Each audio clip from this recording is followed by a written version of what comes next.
안녕하십니까. 정보부장입니다. 민주당 대선 후보, 미국 대통령 민주당 대선 후보 해리스, 카말라 해리스죠. 예. 카밀라가 아니라 카말라예요, 이름도. 카말라 해리스.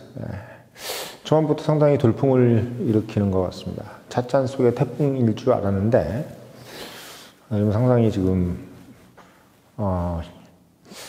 반응이 괜찮은 것 같아요. 일단 뭐 가장 먼저 비트코인이 떨어지더라고요. 예, 비트코인이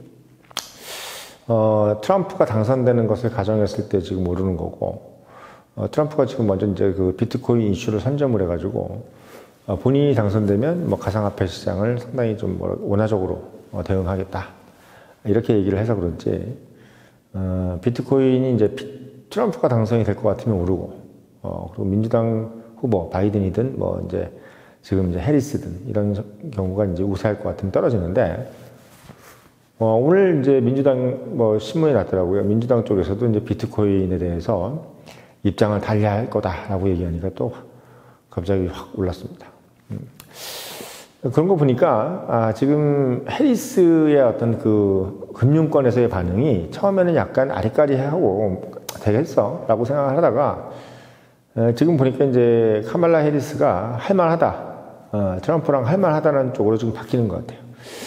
모든 어떤 그 정보의 가장 핵심적인 어떤 반응은, 정확성은 역시 금융권이죠. 돈을 놓고 돈을 먹는 곳이기 때문에 정보 싸움이 결국 모든 것을 결정을 하잖아요.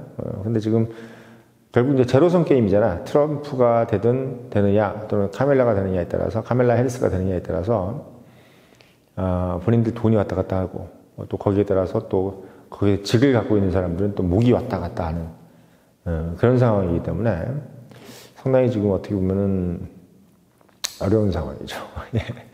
어려운 상황이에요. 그러니까 근데 재밌는 건 뭐냐면 이 해리스가 지금 이 대타로, 바이든의 대타로 지금 등판을 하는 과정을 보면서 그 인터넷에 많은 분들이 지금 글을 올리시더라고요. 마치 2002년도 노무현 대통령이 민주당 대통령 후보 경선에서 이인재 후보를 이기고 대통령 후보가 되는 과정, 그리고 대통령 후보가 돼서도 또 정몽준 의원하고 또 단일화 과정을 거쳐가면서 결국은 정말 철옹성 같은 이해창 후보를 이겨가는 과정이 연상이 된다. 좀 이렇게 글이 나오고 있더라고요. 참 모르겠습니다. 정치 선진국인 민주당, 그러니까 미국, 그리고 정치가 뭐 지금 저는 생각할 때 대한민국 정치도 선진국이라고 생각하지만 뭐 어쨌든 간에 민주주의의 본토는 역시 미국이니까 우리가 좀 뭐 낫다고 생각해도 한 수 접어주는 선에서라도 미국 정치가 한국 정치를 지금 어떻게 보면 따라하는 데자뷰가 지금 일어나고 있습니다. 일어나고 있어요. 물론 이제 미국에서도 후보가 중간에 사퇴를 하고 새로운 후보가 이제 올라가는 이런 경우는 뭐 이전에도 있었는데, 인간의 그 기억력이라는 것은 뭐 유한한 게 아니기 때문에 항상 어떻게 보면 근래 10년, 20년 거를만 생각할 수밖에 없잖아요. 그래서 2002년 한국민주당이죠. 한국민주당 대통령 후보 경선에서 사실 어떻게 보면 당시만 해도 이제 이해창 후보가 그 전 대선에서 97년 대선이죠. DJ를 이길 거라고 생각했는데 결국은 못 이겼죠. 이인재라는 분이 한나라당 경선에서 지구서 본인이 튀어나와가지고 결국은 이제 DJ가 어부지를 얻는. 그래서 이해창 후보는 그때도 어떻게 보면은 당연히 될 줄 아는 상황이었는데 DJ한테 결국 졌어요. 근데 그리고 나서 그 다음 대선에서 2002년 대선에서도 마찬가지로 뭐 DJ에 대해서 이제 실망하신 분들도 있고 여러 가지 뭐 그 아들 문제라든지 비리 이런 것들이 많이 나오면서 정권이 교체될 분위기였죠. 정권이 교체될 분위기였고 뭐 어떤 그 여론조사를 해도 이해창이 압도적으로 1등하는 그런 상황이 나왔습니다. 이인재하고 붙어도 이기고 노무현하고 붙으면 더 압도적으로 이기고 뭐 이런 식으로 돼 있었죠. 그러니까 지금 트럼프랑 비슷해요. 트럼프가 이제 어떻게 보면 지난 대선에서 바이든한테 졌잖아요. 바이든한테 지고 그리고 요번에 이제 대선에 또 나와서 지금 바이든에게 그때 한국은 대통령 중임제가 아니기 때문에 그런 게 불가능하지만 지금 현재 바이든한테 이기는 걸로 나왔고 민주당에 누가 나와도 트럼프가 이기는 걸로 나왔던 것처럼 똑같아. 그러니까 한국 97년도 2002 대선하고 지금 현재 상황의 트럼프가 똑같습니다. 아주 어떻게 보면 비슷한 상황이에요. 근데 재밌는 건 이제 그 트럼프가 압도적으로 이겨간다는 느낌으로 갖고 실제 총까지 맞아가면서 마치 이제 뭐 불굴의 어떤 미국의 카우보이의 신화, 그리고 마치 정말 뭐 그레이트 아메리카라고 그러나요? 예, 그래서 위대한 미국을 만들 수 있는 사람은 오직 트럼프밖에 없다. 그리고 또 약간 그 미국 그 카우보이 문화가 가지고 있는 그 마초니즘이라고 그러나요? 예, 남성 우월주의, 그 백인 우월주의 이런 것들에 대한 어떤 상징, 그것들이 어떻게 보면 약간 붐업이 되면서 또 거기다가 이제 바이든도 상대로 있는 바이든은 또 마치 말 더듬이하고 또 거기다 이제 치매까지 오고 막 이러니까 이제 이게 얘기가 안 되는 거예요. 예, 얘기가 안 되는 겁니다. 이런 상황이기 때문에 결국은 트럼프가 지금까지는 승기를 잡는 것처럼 보였죠. 잡는 것처럼 보였는데 이게 지금 이제 어려워지는 것 같습니다. 예, 어려워지는 것 같아요. 그래서 지금 해리스가 상당히 뭐 트럼프한테는 안 될 것처럼 원래 처음에 얘기했는데 지금 사실 어떻게 보면 안 될 것 같은 느낌이었는데 막상 바톤을 이어받으니까 분위기가 또 되는 거예요. 분위기가 되는 겁니다. 그러니까 제 생각에는 이게 참 이전 우리 2002 대선하고 너무 비슷하다. 그러니까 트럼프가 아니라 그 노무현도 이해창 후보하고는 게임도 안 되는 사람. 그러니까 노무현은 듣보잡이지, 듣보잡이고 그리고 실제 또 이인재를 이기고 나서도 이제 민주당 대통령 후보로 노무현이 됐음에도 불구하고 노무현 후보하고 이해창하고 가상 대결을 하니까 뭐 20% 차이가 난단 말이야. 그러니까 막 거기서 난리가 난 거지, 민주당에서. 야, 이래가지고 되겠느냐? 그래서 제3의 인물이 나온 게 이제 정몽준이죠. 정몽준 후보하고 다시 또 단일화를 해야 된다, 뭐 한다 했는데 결국은 또 단일화로 승복을 하고, 그래서 그 결과가 나왔는데 결국은 또 노무현이 또 거기서도 이겼죠. 그러니까 그런 과정을 보면서 국민들이 감동을 받아서 결국은 노무현이 대통령이 되는 그런 어떤 드라마 같은 일이 펼쳐졌습니다. 그러니까 사실 어떻게 보면 해리스가 지금 갖고 있는 이미지랑 비슷해요. 해리스가 사실 어떻게 보면 바이든 대통령의 어떤 뭐 어시스턴트로 큰 어떤 그 이미지 메이크업을 못했고, 뭐 그럴 수밖에 없죠. 부통령이 뭐 그런 영향력을 끼칠 수가 있는 것이 아니기 때문에.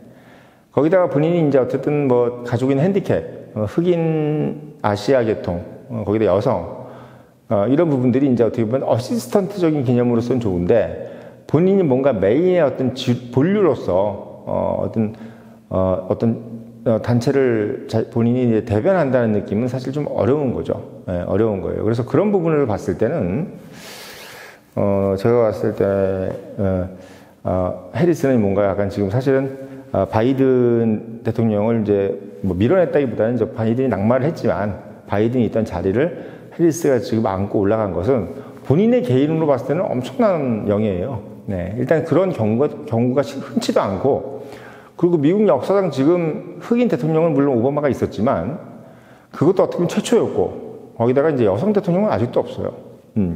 한국도 있는 여성 대통령이 미국은 없습니다. 그만큼 미국은 남성 우월주의적인 사회예요. 아닌 것 같아도. 거기다가 지금 흑인 아시아계면서 여성 대통령이라는 것은 더더욱 어려운 상황이 지금 미국 상황입니다. 근데 그런 상황이기 때문에 그냥 겉으로만 봤을 때는 해리스가 되게 뭐 대통령 후보까지 되는 것만으로도 지금 상당히 예상치 못한 상황인데 지금 그렇게 되고 났는데 이게 이제 사실 신박한 거야. 예.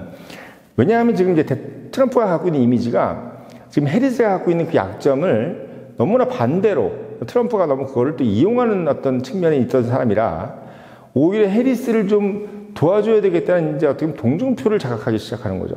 예, 동정표. 그러니까 우리가 이제 2002 대선 때 이해창이라는 분이 어떤 분이에요? 뭐 서울법대에 뭐 감사원장에 국무총리에 거기다가 판사 출신에 경기고등학교 출신에다가 뭐 말하자면 이제 어디를 봐도 흠결이 없는 흠결이 없는 아주 그냥 보수층에서 봤을 때는 초엘리트, 지금 있는 윤석열 대통령보다 더 초엘리트인 사람이었단 말이죠. 거기다가 대쪽 판사에다가 뭐 우리가 알고 있는 정말 그 포청청 같은 이미지이기 때문에 뭐 이렇게 뭐 우리가 소위 보수라 그래가지고 뭐 어디 가서 뒷돈 받고 이런 사람도 아니고 너무나 청렴한 그런 이미지. 그러니까 드라마 같은 데나 영화 같은 데 나오는 그런 사람의 이미지였기 때문에 어떻게 보면 이 사람을 이기기가 너무 어려울 것 같은 사람인데 그 반대쪽 대척점에 있는 느낌. 노무현, 그 고졸에다가 그리고 뭐 어떻게 보면 완전 득보잡.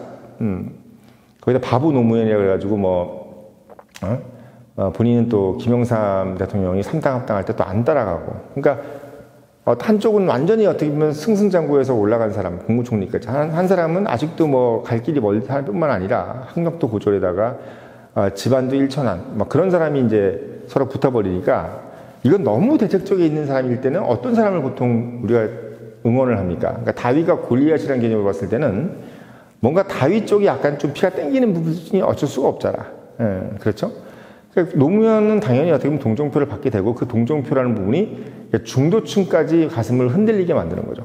예, 그러니까 원래 민주당을 지지했던 분들 같은 경우는 당연히 뭐 노무현이 됐든 뭐 이인재가 됐든 찍었겠지만 기본적으로 중도층에 있던 사람들 같은 경우는 그런 부분에서 흔들렸던 거예요. 예, 흔들렸던 거죠. 그래서 노무현에 대해서 뭔가 한번 우리가 기대를 해보자. 이런 개념으로 지금 어떻게 보면 선거의 구도가 형성이 됐었습니다. 그러니까 지금 어떻게 보면 해리스가 그 과거 노무현이 가졌던 그 어떤 대척점의 부분에 지금 딱 위치해 있는 것 같아요. 그러니까 트럼프가 가지고 있는 남성 우월주의, 또 백인 우월주의, 그리고 아메리카 중심주의, 우월주의. 그러니까 모든 것을 우월하고 어떻게 보면 차별적인 거. 누군가를 차별하고 또 누군가에 대해서 이기겠다고 하는 어떤 이런 마인드를 갖고 있는 사람. 그리고 반대로 해리스 같이 어쨌든 본인은 되게 이제 부유한 가정이지만 유럽, 미국 안에서는 어쨌든 흑인이라든지 아시아계는 어쨌든 마이너리티잖아요. 그러니까 마이너리티에 있는 사람. 거기다가 대학도 어떻게 보면 하버드 이런 데가 나오는 게 아니라 흑인 명문대죠. 그러니까 흑인들만 있는 곳이기 때문에 어떻게 보면 학력도 어떻게 보면 약간 마이너리티에 이제 속해 있는 거죠. 거기다가 지금 뭐 본인이 갖고 있는 얼굴 피부색도 그렇고 또 이제 여성이라는 거. 그러니까 트럼프가 이제 계속 어떻게 보면 여성에 대해서 이제 어떤 비하를 하고 그리고 이전 어떤 힐러리하고 이제 할 때도 여성 비하를 좀 많이 했잖아요. 물론 힐러리한테 이겼지만. 그래서 이게 한 번 여성하고 해서 이겼을 때 여러 가지 이제 뭐 불미스러운 얘기를 했던 것이 또다시 해리스한테 그게 먹히겠느냐.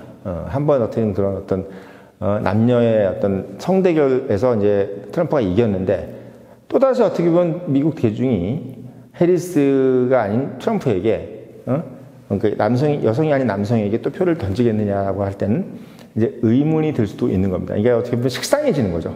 또 트럼프를 내가 찍어야 되나? 내가 여성인데 또 트럼프를 찍어야 되냐는 거에 대해서 이제 백인 여성들도 뭔가 약간 이제 의문점을 하게 만들어 줄 수 있는 것이 지금 현재 해리스의 포지션입니다.